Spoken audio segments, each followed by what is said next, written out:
On the Newman Jets Audio Network, this is the Jetcast, the official podcast of Newman University Athletics, featuring exclusive interviews with coaches, players, administrators, and more. The Jetcast podcast is brought to you by Ascension Via Christi, Donlinger Construction, Mel Hambledon Ford, Eck Agency, Dr. Brennan Lucas and Advanced Orthopedic Associates, Keystone Solid Surfaces, Big Corner Creative, Pepsi, and by iCryo Recovery and Wellness. Here's the voice of the Newman Jets, Blake Cripps.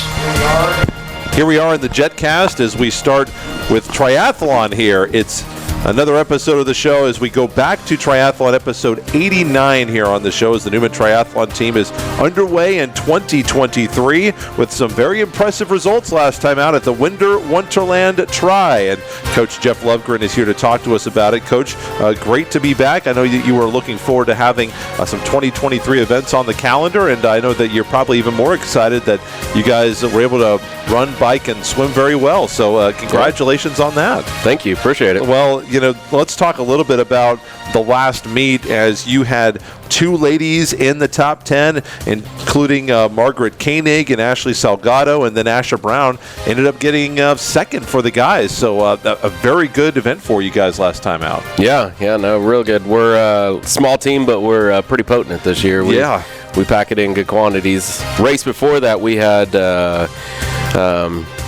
we had 5 in the top 5 across men's and women's, so we're doing pretty good early off here in the winter season. Well, and I noticed, and we talked a little bit before, you guys have you've rated the cross-country team a little bit. You on both the men's and the women's side with Salgado and Asher Brown, and there's others as well that I'm not mentioning, but, how much do you feel like that's going to continue, and what kind of a boost have those athletes provided to your program? Yeah, no, I think I foresee it continuing for years and years to come. Both of our programs just lend so well to each other.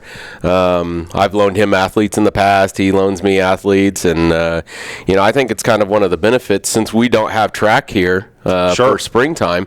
We get a lot of runners that want to do cross country and track. Well, since we don't have track, they could come and do triathlon with us and end up loving it. And, it's a nice way to get at least, some cross training in there as well, and just not constant impact as that running gets you. So how, with those athletes that don't get, just cross country or just triathlon, how do they split your time, and how closely do you work with Coach Shepis to make sure, because obviously you don't want to overload anybody and give them too much, because obviously in terms of the physical demands, these are probably two of the most physically demanding sports, maybe outside of wrestling that Newman offers. Yeah, definitely by duration we are the most physically demanding. For sure. Yes. Yeah, I try to ask any of the other athletes in here to go full bore. Our shortest event is an hour long at their maximum effort, right? And that's not subbing anybody in. That's not taking a break. No timeouts. You can't call timeouts, right? No, okay. Doesn't work that way, unfortunately. Well, really how it works, we have we actually kick off our fall season with our conference championship. Sure. So we kind of have a deal with the cross-country team. The cross-country athletes will come to that race with us because it's before school starts, before any cross-country meets start.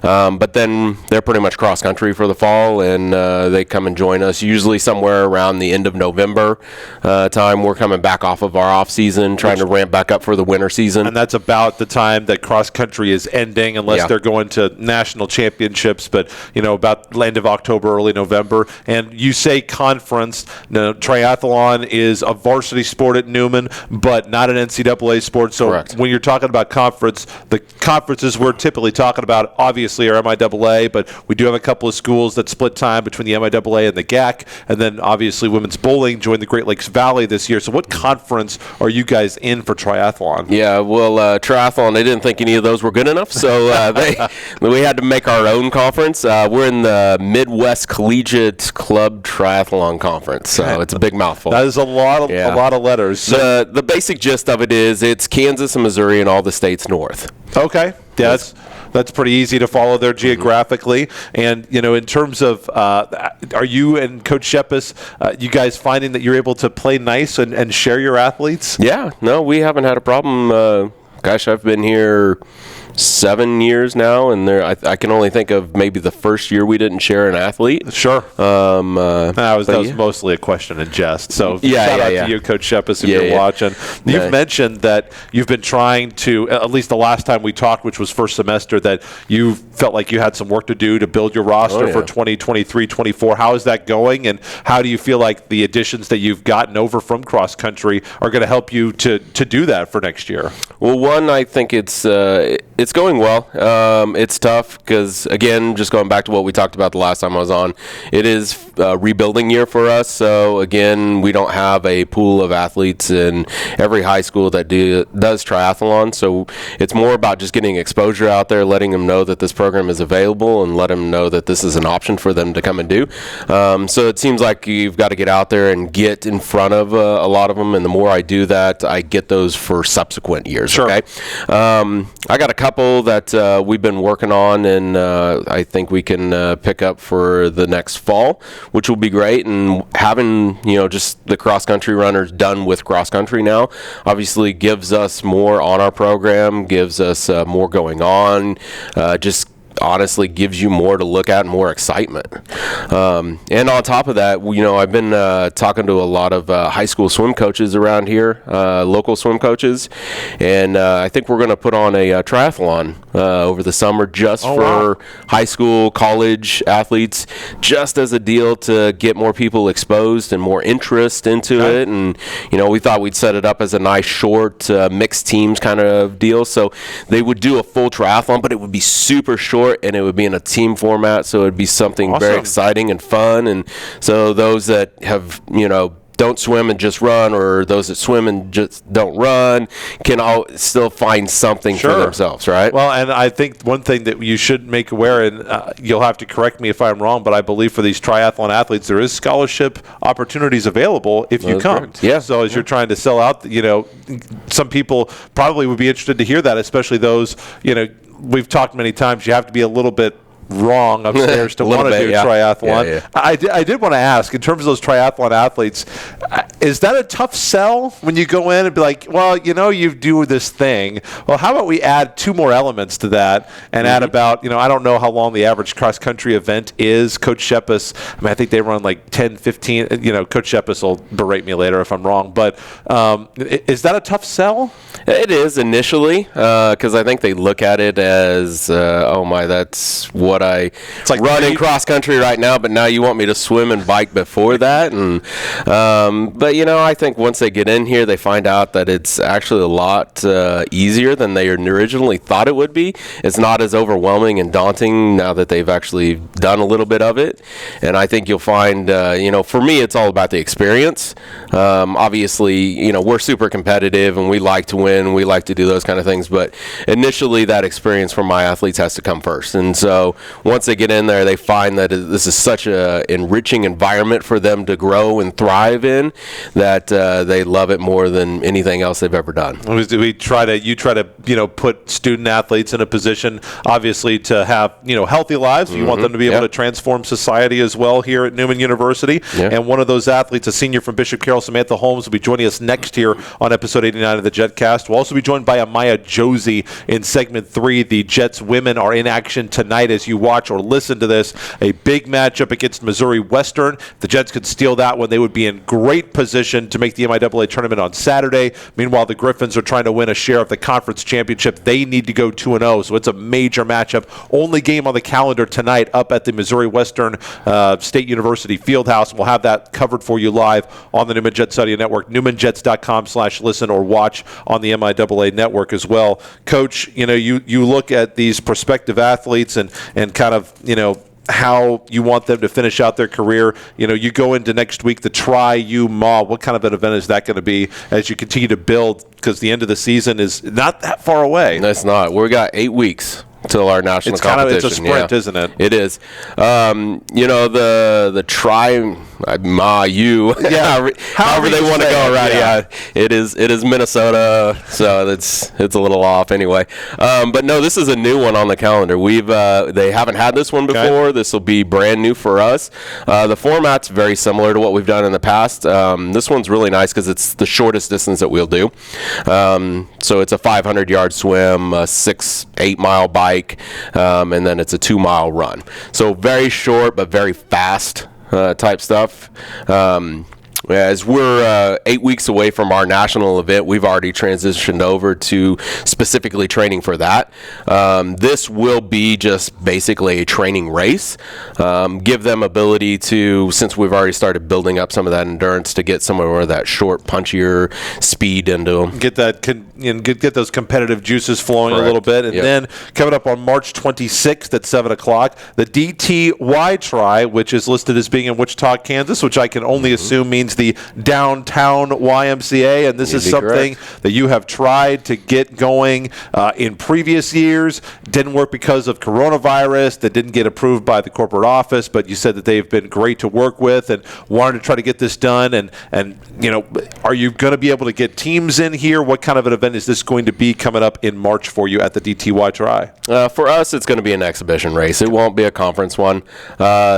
Still the plans maybe for the future? Yeah, we'll keep talking to them about it. The Y has been great to work with. They obviously, we practice down there, and they've been really great hosts, helping us obviously have a facility because we don't have one to swim in here, and then letting us use the rest of it too. But for us, it's an exhibition race.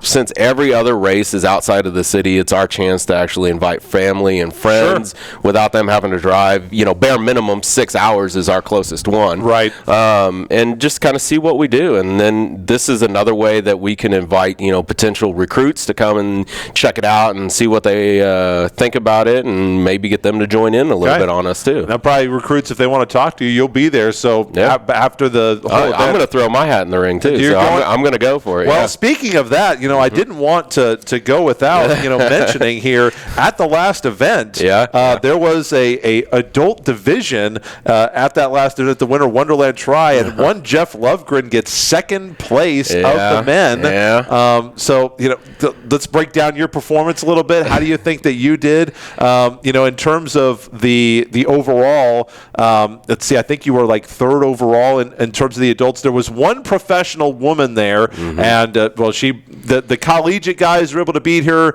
Nobody else was able to beat her. So what was it like having a professional with you in the event? And then kind of break yourself down. Is this one that you could have won? Did you let one get away? Grade yourself here. Well, you need a little bit of backstory behind it. Sure. Okay, so we sign up for these events, and things come up in life, and we're not able to take all of our athletes, and we had an injury, and can't get it back. I was like, you know what? How about I just go ahead and do it? It's been a while since I've actually done a triathlon myself. I've been focusing mostly on bike racing, but I do suggest that we actually train for it. So it would have been a year was the last time I actually swam and run. Been biking off and on a little bit recently. But no, I was dead on what I thought I would do. Could I have done better had I actually prepared? Yes. Sure. But I'm happy with what I did, and I want to be out there and show them that it's just not my athletes to them, that it's just not them suffering, that I'll get in there and I'll do it myself. And I think it was a good turn for them, because I ended up actually going last after everybody else had gone. Okay. And I don't know how many times I got things repeated to me that I yell at them all the time. So there was a little bit of a turnaround there, and I think they enjoyed being able to yell at me for once. Did Samantha Holmes yell? Oh, yeah. She's one of the ones that yelled a lot. One of the yellers? Yeah, oh, yeah. Very good. So I'm excited for her. She's coming along great this year, and you'll get this chance to talk to her, and I hope hear from her next. She's a little bit humble though, so that's okay. But I'll brag for her, and I'm super excited to see what she can do coming up here at Nationals, and I think this is going to be her best year yet. Well, I wanted to ask you about that as your last question. The Collegiate Club Triathlon National Championships, April 14th and 15th. Well, by the way, the DTY Tri,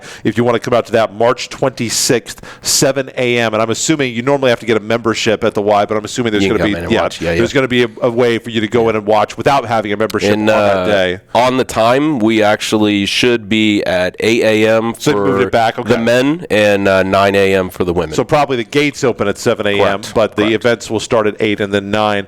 How does this qualification work for postseason? I know in some sports, it's just kind of an everybody gets in sort of a deal. In wrestling and some other sports, you need to qualify. So how does the qualification work for this national championships coming up in April for triathlon? Okay, so national event, we have 3 different events that we work towards. We have kind of like the main event that everybody can qualify for, and how they do that is basically you have to participate in a conference race, and you have to finish a conference race. You don't have to place, you don't have to do good, you just have to finish it, right? So it opens it up to be accessible to anybody and everybody that wants to be involved with it. Now, from there, we go into, on Friday, we will have draft legal racing. So I don't know if I should explain some of that, too. I believe that we had went over this before. This is when you are able to draft on the bike portion of the race. Yep. So that main event is a non-draft legal race. So which means you cannot draft. Cannot draft. Friday is a draft legal race, and they will separate. It'll be men's and women's divisions. And individually, the athletes have to perform in our conference and be top in the conference in order to get a position in there. Okay. We have not gotten our final standings yet, but I do believe Margaret has secured her spot, so we will have that to look forward to. Asher is kind of on the cut cusp, but a little bit, so he might have an opportunity to go in there as well. And then our final event of the weekend is a mixed teams relay, which is the most fun, the most exciting thing. And short version of that, it's a very, very short triathlon that you have 2 men and 2 women, and each of them does the swim, bike, run, tags off, swim, bike, run, tags off, and it goes from when the first one starts to the last one crosses the line, and we get a time. We were 19th in the nation, by the way, last year. So looking forward to doing good there. But that one, we, as a team, we have to accumulate so many points through our conference races in order to get into that. But because we were 19th last year, we do secure a spot. So top 25 secure a spot for the next year. So already a chance to race for a national championship coming up at those national championships in April. Once again, for the Newman Triathlon athletes, they are up next at the Tri-UMA, and then the DTY Tri March 26th. The gates at 7 o'clock. 8 o'clock is when the events start. 8 and 9 for the men and the women. Coach, good luck. You've got a busy spring and a busy rush to the finish here for you and the men and women. And one of those ladies will be joining us next, a senior from Bishop Carroll, Samantha Holmes, when we come back on the Jetcast. Where can you land the best Jet swag? The official online store of Newman University Athletics and NewJetsgear.com. Store features the greatest variety of Jets logo gear anywhere, from latest clothing styles and hats to Newman branded lawn chairs and office supplies and more. And NewJetsgear.com is your place to purchase sports specific, alumni, parents, and hard to find Newman merchandise. Shop right now on your computer or phone at NewJetsgear.com or click the Shop Now button at NewmanJets.com. Back here with Samantha Holmes, a senior from Bishop Carroll from right here in Wichita, Kansas. As we mentioned here just before the break, the Newman Triathlon athletes in action next at the Tri-UMA, coming off of a fantastic Winter Wonderland. Samantha Holmes was 12th at Winter Wonderland, finished middle of the pack and beat a ton of athletes from the University of Wisconsin. So a very strong finish for her and for the Jets as they took on a Division I program, Division I school. Samantha, thank you for being on the show. Thanks so much for being here. Thanks for having me. Well, you guys, it looked like in your specific race, looking at the times, it looked like you made up most of the time on the bike. It looked like you had a very good bike leg. How would you evaluate, and how did Coach Lovgren kind of evaluate your race up there at Winter Wonderland? Well, biking has never been my strong suit. Yeah. Like, that was the one thing when I started triathlons I knew would be my biggest struggle. So I put a lot of work into it over the summer, and I think that I've really improved from last year. I've seen, like, significant time cuts. So I'm really happy with how my biking has been going, and it's been paying off at the past couple of races, and it's making me happy. Well, I mentioned that, my next question on here was strength of disciplines. So what do you feel like is the one leg of triathlon that you kind of fall back on and know, like, I'm always going to be able to do this well? Honestly, I don't think there is one. Okay. So in the last segment, Coach Lovgren said that Samantha was going to do this and say, all very humble. So what do you think? I'll ask you this. What do you think Coach Lovgren would say is your best event? I don't know. I think my best thing is that I can just, I won't quit. Sure. That's about all I've got. Okay. Yeah. Well, and how much, how did you get into triathlon? Because I know Coach Lovgren has said that a lot of times there is, you have to try to convince people. They have to be a little bit, disturbed upstairs to be able to say, an hour of pain, I'll do that. What made you want to give this a try? So it's kind of funny. I didn't have to be convinced. You asked for this. Yes. So before I came to Newman, there was another coach. Her name was Heidi.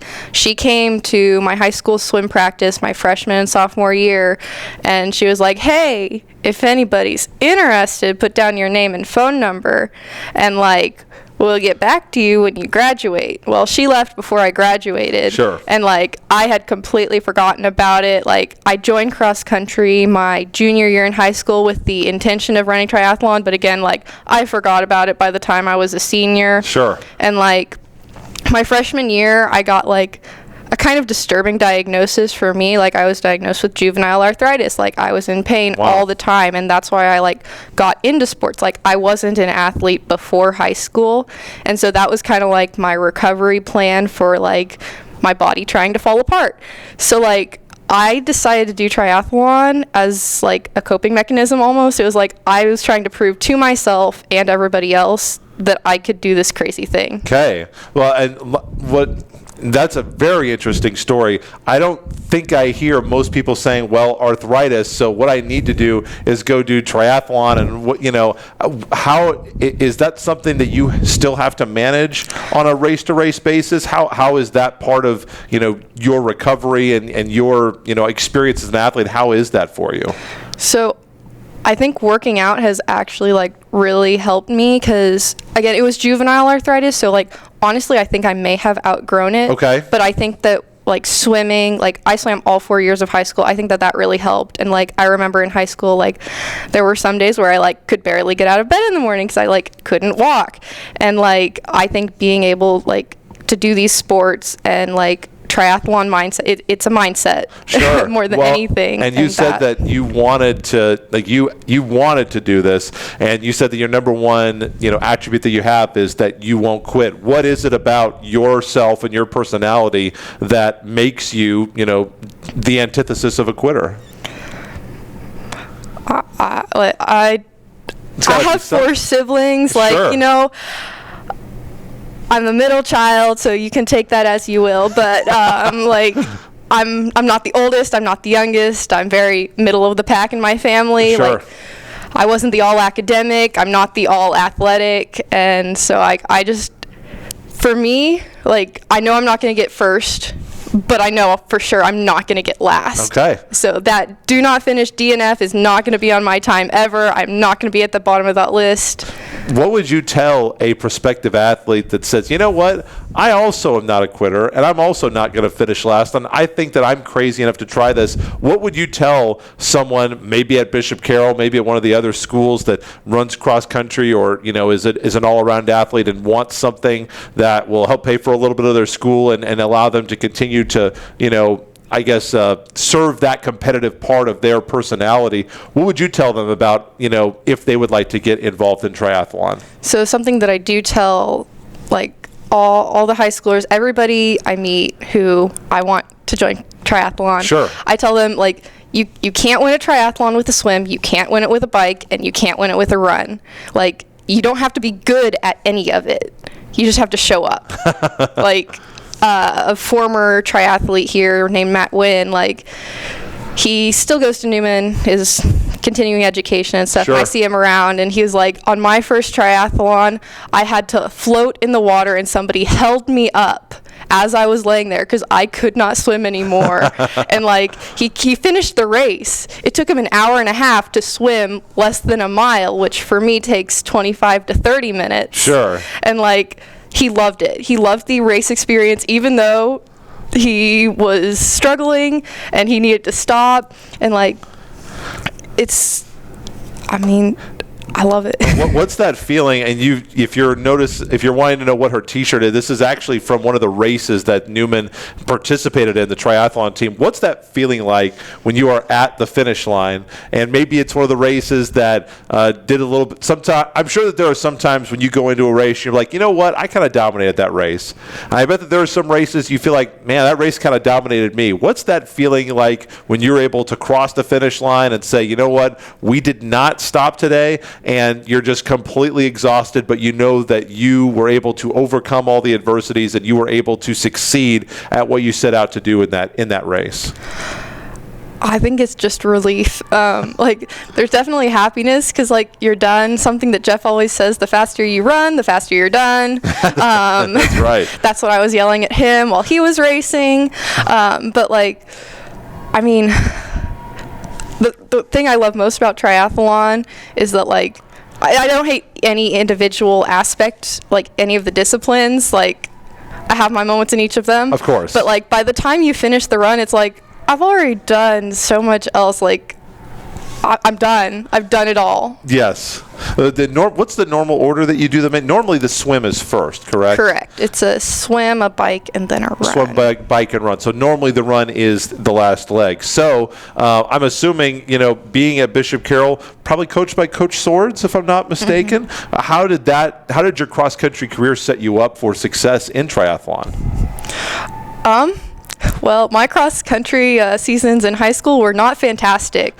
I ended up having sciatica the summer before my senior cross-country season, which was the only one I actually ran in. I was too injured my junior year to do anything. Sure.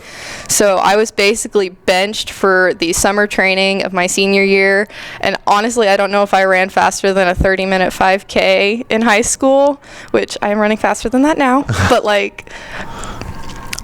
You still didn't quit, though. I didn't quit. No, I was the JV senior and proud of it, and I was there for my teammates, and that's another thing that I love about triathlon. It is very team-based, team-oriented. Well, and you guys would have to be because it's a very close-knit group of you. There aren't that many on the team this year. I know Coach is trying to recruit prospective athletes, and you can find his information on the Newman website, by the way, if you think that you would like to be a part of this. It should be lovgrenj@newmanu.edu if you want to send him an email. I know he'd love to hear from you. But what has it been like to get to know these girls? I know you travel with the guys to some events as well. What's it like kind of just pulling together and then, obviously, especially like how the DTY tri is going to work out. That comes up here in March. If you'd like to see Samantha run and bike and swim right here in Wichita, hopefully going to be some Bishop Carroll Golden Eagle fans over there to support you since it's right here in the same city. The 26th of March at 7 a.m. What's it like to be able to have other teammates you're pulling for, and then once your race is done, either you are cheering on the guys or maybe the guys race first and then they're cheering on you? It's a good feeling. I'm an angry racer, and I don't like it when people, like, cheer me on, like, especially if they're an outsider. If they're my teammates, it's more okay because, like, they've just finished the race, but I get nasty sometimes. So let me ask then, what is an angry racer? What makes you an angry racer? Mindset.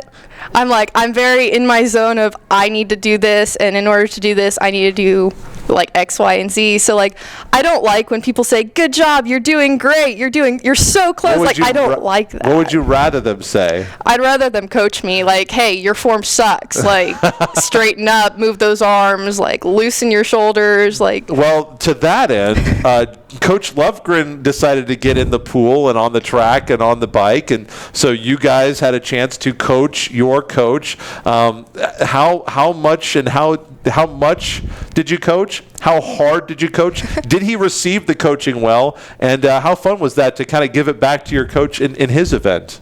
It was a lot of fun. It was really funny. I he didn't race at all last year. Right. My freshman year during COVID, we put on our own stuff, and like he raced with us then.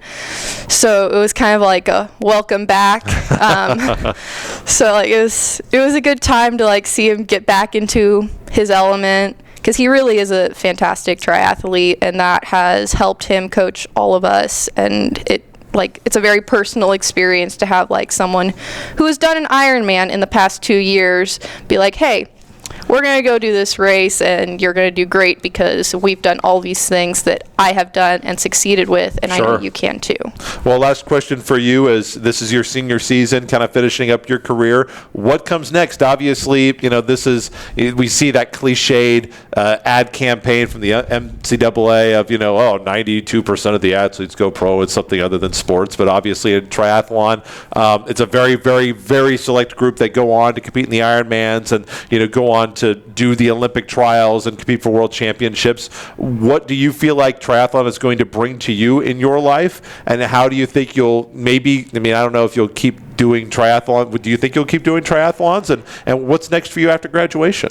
I do think that I will continue doing triathlons. Okay. I have a 16-year-old brother who I am forcing to do the Downtown Y Triathlon. Nice. I made him do it last year. I'm going to make him do it again. He's going to love triathlon. He will. Maybe a future Jet coming in. Maybe. But I do think I will continue doing triathlons. I don't know if I'll go, all the way to the crazy stuff. But the community within triathlon, like at our national championships in Maple Grove, Minnesota, like you're competing against collegiate people, but you're also competing against high schoolers and like age group people. Age group meaning like older than college students. So like Coach Lovgren age people. Coach and older. Like I was like in Maple Grove, I was, on my bike, and that's where everybody passes you, who's on the bike. And I saw an 80-year-old pass me. I saw a 14-year-old pass me. There was an 8-year-old who passed me. Granted, they were doing a shorter distance. Sure, of course. But like the thing I love about triathlon is it's very inclusive, all ages, all genders. Like you're racing with everybody at the same time, and like it's so supportive. Like on the bike, people are like, yes, you go, like you're doing so great, like I'm coming up behind you, but like keep up with me. And then Samantha gets mad because she doesn't want positive encouragement. She only wants to be coached during the race. Yeah, like even at our last race, like I was ahead of this one girl for the entire run except for the last half mile. Sure. Where she creeped up behind me and she passed me, and like she was still ahead of me and I was running after her, and she goes, what are you doing? Get up here. And like she made me run with her to the finish. And like just like those encounters, like we're competitive, but like collaboratively, like Sure. we work together to finish the race. That's a great way to describe it. So if you'd like to be a part of that, again, we'd love to have you here for Newman Jets Triathlon. Coach Lovgren looking for Jets for the 2023-24 season. Samantha Holmes, her last year from right here in Wichita out of Bishop Carroll. Thank you so much. Great job on this. Really appreciate it. We'll be back with Amiya Josey to wrap up the show, talking women's basketball next on the Jetcast.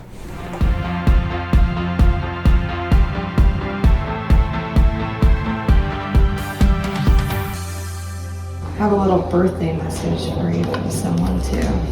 I heard you really love basketball. You're a good shooter and a good dribbler. Happy birthday, MJ, and I hope you enjoy your day. Thank you. You're welcome.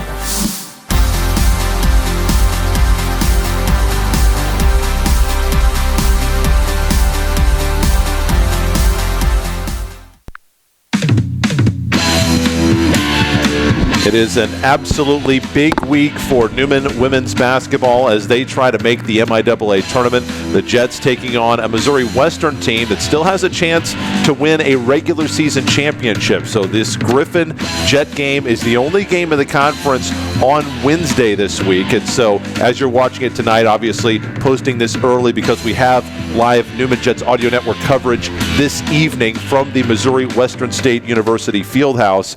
You'll have a chance to watch the Jets as they try to play their way in. Missouri Western needs to get some help as Nebraska Kearney, they've got a bye week this week, so their only game is Saturday against Fort Hays State. They win that, they've got the title, but for Missouri Western to have a chance, they'll have to beat the Jets. The Jets, on the other hand, need to get a couple of wins, possibly to get into the MIAA tournament, may only need one, and part of the reason why the Jets may only need one this week is because of their 2-0 week last week. The Jets playing their best basketball of the year. They've won 3 of their last 4, and a big reason for that is Amiya Josey, junior forward out of Gilbert, Arizona, averaging 4 points, 3 rebounds a game. Amiya, it is great to have you on the show. Thank you so much for being here. Thank you. Well, 2-0 week for you guys, something you've been looking for all season, and how does it feel for you and your teammates to be playing, probably the best this team has played all year right here when you absolutely had to have it?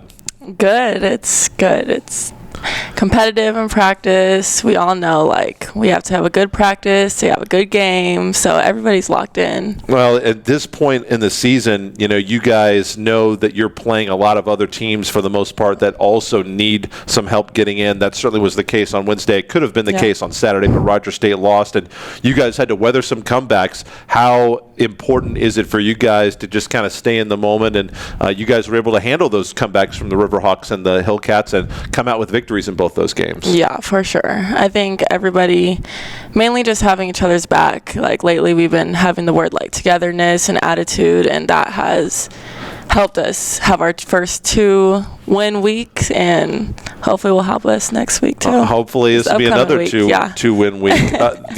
We looked, and you guys haven't really, we were thinking about it, Bernie and I, as we were doing the game.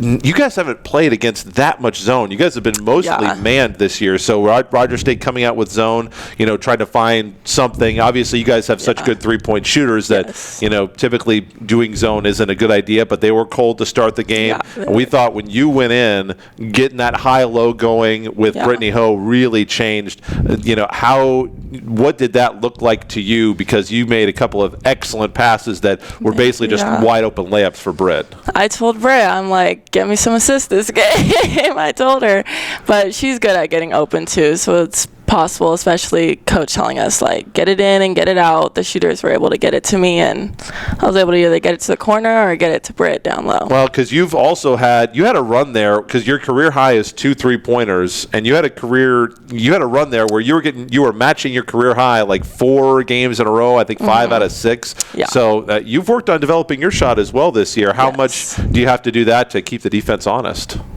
Oh, every day. You got to practice every game.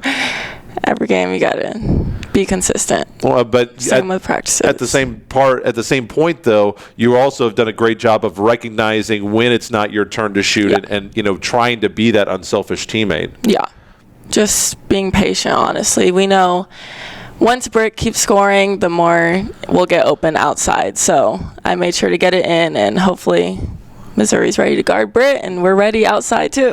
Well, what has that been like? I mean, to see her, she's going to enter into this game, by the way, 3 points shy of 1,000 in her career after scoring, she scored 52 points last week, 26 points per game. She had an incredible week. What's it like to just watch her operate, especially when she's like that? I mean, I think she shot 67% from the field. Yeah.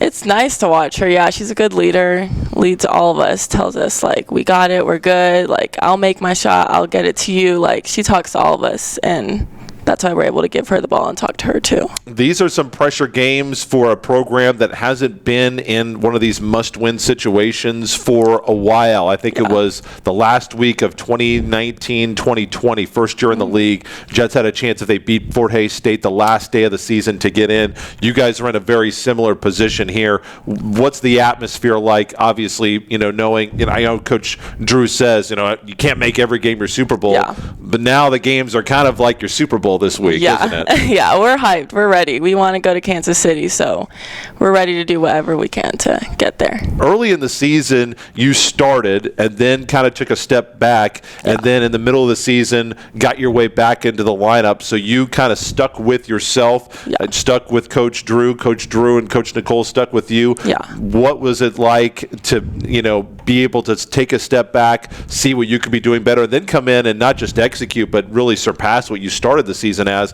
and show some perseverance, and now obviously playing some really important minutes in the second half when these games are close? Yeah, at first I didn't understand it, but he has a plan, and I was able to get in the gym more, sit back and watch even a game, and know what I need to do to get on the court, and I understand his plan now. I'm definitely playing better basketball than I was the first couple games. Well, obviously, we would love for you to have a big game against Missouri Western. Oh, yeah, me too. The first half against the Griffins in the first matchup here in Wichita did not go well. Yeah. The second half, you guys were right there, but just could never really get into the lead. What kind of an effort is it going to take to get this road win up at the Fieldhouse and knock them out of a chance to win an MIAA championship on tonight? Lots of effort. We have 2 practices leading up to it, and then I think just energy on the way there. We got our music bumping, and we'll be in the locker room, and I think energy really will get us going the first half. Once again, it's a 5:30 doubleheader, and as we post this, or as you are listening, this is tonight, 5:30 from St. Joseph. You can watch the Jets and the Griffins on the MIAA Network, the MIAAnetwork.com/Newman, or watch the program, or I beg your pardon, listen at NewmanJets.com/listen. Last home game of the year, Senior Day coming up on Saturday against Central Oklahoma. A game that could potentially be win and in for one or both of the teams, depending on how things shake out. And obviously, that's going to be a big atmosphere as you try to send out the seniors the right way on Saturday. We're ready. Okay, so that is the plan for this week. So we will plan to see you up at the Fieldhouse coming up on Wednesday. That is our show for this week. Next week, we are talking with both basketball coaches, win or lose, whether they're in the tournament or not. That'll be our last basketball show for the year, and we hope that we are getting set to see Amiya and her teammates making the trip up to Municipal Auditorium for the MIAA tournament, so we'll plan to see you then. Until then, Blake Cripps in Wichita saying, go Jets.